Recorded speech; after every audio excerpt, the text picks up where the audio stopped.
Whatever else happens, I am the Doctor, whether you like it or not. The Sixth Doctor, yeah. So, looking at the Sixth Doctor's era, I can see why people say Colin killed the show.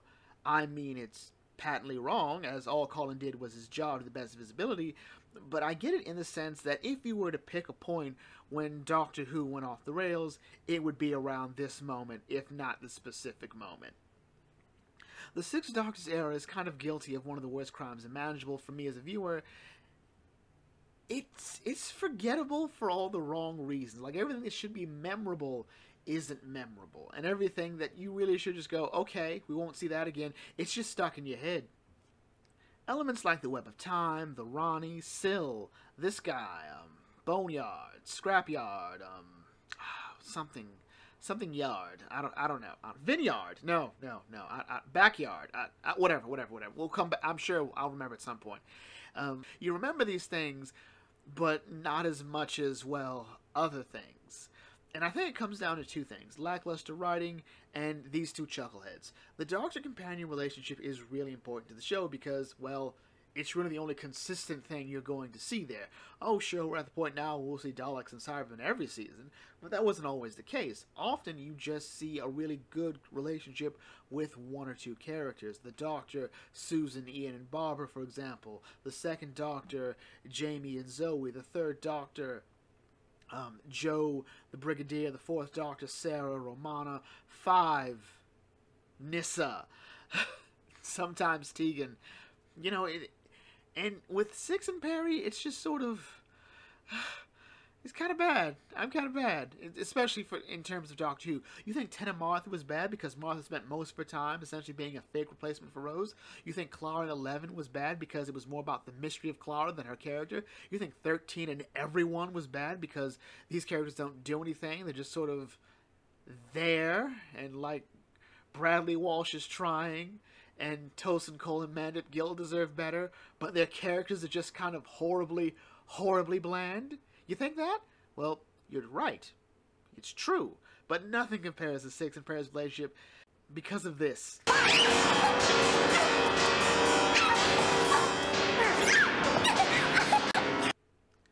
Yeah, so this relationship was kind of bad.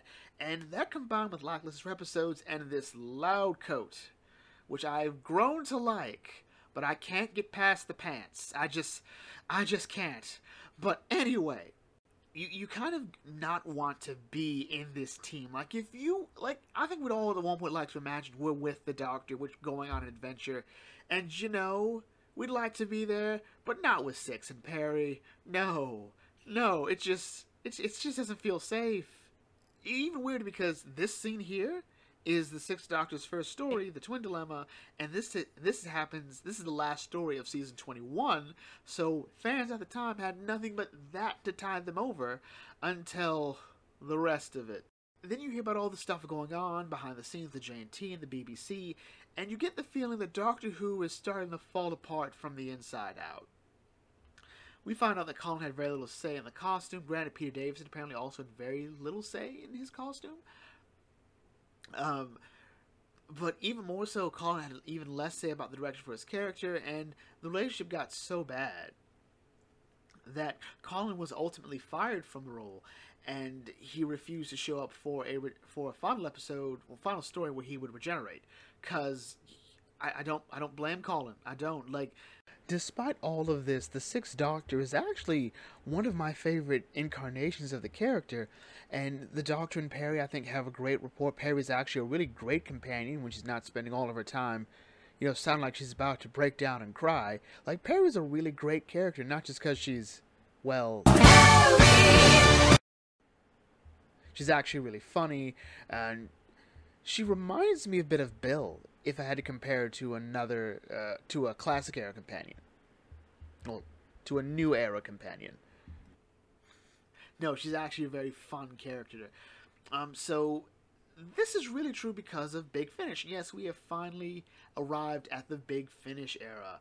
Granted, Big Finish has done stories for pretty much every Doctor up to, technically 11. But Matt Smith, so I just can't. I'm sorry, I just can't. But I never quite viewed Doctors 1 through 5 as needing Big Finish to sort of fix some things. Oh, they've done some great gems here and there. For example, the 4th Doctor recently had some of his lost stories made into audios. And of course, there's the 1st Doctor adventures and fleshing out 5 and Perry. All great, but wasn't necessary. This stuff is mostly just gravy for them. But with the 6th Doctor, with Colin, it just sort of felt like this incarnation, this character deserved better. And that's what happened. Big Finish came in, they and Colin sort of worked together to craft this sort of new character. But also, a character that seemed pretty similar to his TV appearance. Although it sort of felt like there might have been a bit of an arc going on, which was great. Colin could be viewed as the first incarnation of the Doctor to go through a character arc. And so what is the 6th Doctor from Big Finish? Well, if I had to compare him to anyone, it would be Sideshow Bob. Well, okay, maybe comparing the 6th Doctor to a homicidal clown isn't quite right. So let's go with another one, Dr. Fraser Crane. And if you know what I mean, you know what I mean. If you don't know, how old are you? I just have to know. But anyway, the 6th Doctor and Fraser are very similar in a good number of ways. They're principled characters. They do like to help. They love to talk. There's a bit of an ego about them. It stands out a bit more. This quote from Colin, I think, sort of sums up the 6th Doctor, and I think what I liked about Fraser in terms of like a character standpoint, some of his best moments come from this. There is a word to sum up the 6th Doctor. It is justice. That which is right. If things are done that are wrong against nature, wrong against all the codes of what we call humanity, he will rail against it. A voice shouting in the wilderness. And the 6th Doctor does sort of have this sort of feeling about him because, well, let's take this line from the MARIAN conspiracy. What would you say if I were to tell you that I once destroyed an entire race, that I have led friends to their deaths and caused numerous wars, that my intervention has led to peaceful races taking up arms and good people having their faith or reason destroyed? Because I failed to act, millions upon millions of people have been enslaved or killed. What if I had done all those things, but had always believed I was doing the right thing?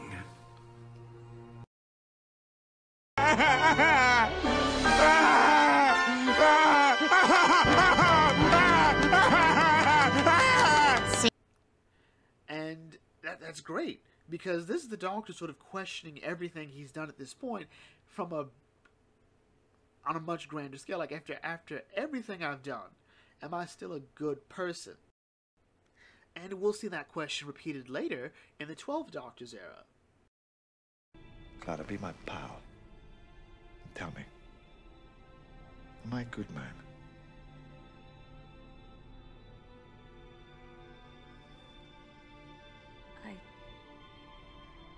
Don't know. Neither do I. Granted, it's a bit less, but, in terms of, how introspective it is, but the emotion and feelings are still there. And that's great. A good scene is from the audio Masters of the Earth, where the 6th Doctor and Perry see a man getting publicly executed, rocks are being thrown at him, and the Doctor particularly doesn't care what's going on. This is wrong. This is unjust. The present system must be better than this. Again, you could argue this scene from Poirot, which I use for Should Batman Kill? No, you behave like this and we become just savages in the street. Where juries and executioners, that they elect themselves. No, it is medieval. The rule of law, it must be held high. And if it falls, you pick it up and hold it even higher. For all society, all civilized people will have nothing to shelter them if it is destroyed. Yeah, don't know how I got away with that one, but I did, and I loved it. Big Finish even took to adapting some of Collins' lost stories, which I feel are alright, but honestly, most of what I love about the Sixth Doctor is it's sort of like 100% Big Finish, as far as I can tell. They even gave him a blue coat. Look at his coat. Look how much calming that coat is. Apparently it's a morning coat, so I feel a bit bad. I feel a bit bad about liking this coat. But, yeah. Also, another thing that the Sixth Doctor and Frasier have in common is a flair for the dramatics. Lovely over the top, a bit much, but you'll love him for it all the more. Fine! Turn your anger on me. It's almost as if you'd forgotten that not 3 days ago I was punched in the face by a man now dead. Unstable? Unstable? Unstable? This is me, Perry. At this very moment, I am as stable as you will ever see me. So what do we recommend from the Sixth Doctor's era? Well, first, I want to try to make a comparison of Collins' Doctor to another Doctor, and it's Jodie Whittaker's Doctor. So 6 and 13, I think more people see that 6 has more in common with 12, but whenever I think of Jodie's Doctor and the directing shows going on, this sort of quote-unquote progressive SJW stories, like, agree or disagree, these stories are trying to quote-unquote be progressive and trying to start conversations about complex issues. Praxius, Orphan 55, Rosa, Nikola Tesla, these are all trying to do it. Kerblam. They're all trying to inform you about complex issues, and I don't think it does it well, but the Sixth Doctor does. He's very good at these sort of stories because a lot of what he does is, in my opinion, a conversation. And with a conversation, we as the audience can be informed, and as I've always said, audiences like to be informed, they don't like being lectured to, and that, to me, is what a lot of Whittaker's era is you're being lectured. And it just doesn't quite work. So, what are good examples of the Sixth Doctor at his best? So, I'm not going to totally discount the TV serials. That's not fair. I'm going to recommend The Twin Dilemma. Yes, I know, but hear me out. You have to see it. You have to see The Twin Dilemma. You just have to. You won't understand the Sixth Doctor's era and why people are weirded out by it if you don't watch The Twin Dilemma, at least. Not just because of this, but just trust me. Attacking the Cybermen, I think it's a decent Cybermen story. Mention of the Web of Time, that's great. The Two Doctors, just because Patrick Troughton, it really doesn't feel like a multi-Doctor story, which is weird because there are two Doctors there. I mean, the story's called The Two Doctors, but it didn't quite feel like it was. It just didn't. Trial of a Time Lord is one I definitely recommend. It's bold, it's ambitious, it's an entire season-long story where the show was essentially put on trial, with the outcome being the show can stay, but Colin can't. So get rid of the Sixth Doctor, give us a new one. Trial of a Time Lord is also famous for giving us this great Sixth Doctor defining All my moment. travellings throughout the universe, I have battled against evil, against power-mad conspirators. I should have stayed here. The oldest civilization. Decadent, degenerate, and rotten to the core. Power-mad conspirators, Daleks, Sontarans, Cybermen. They're still in the nursery compared to us. 10 million years of absolute power. That's what it takes to be really corrupt. Take it easy, Doc. Doctor, these unseemly outbursts... Unseemly outbursts?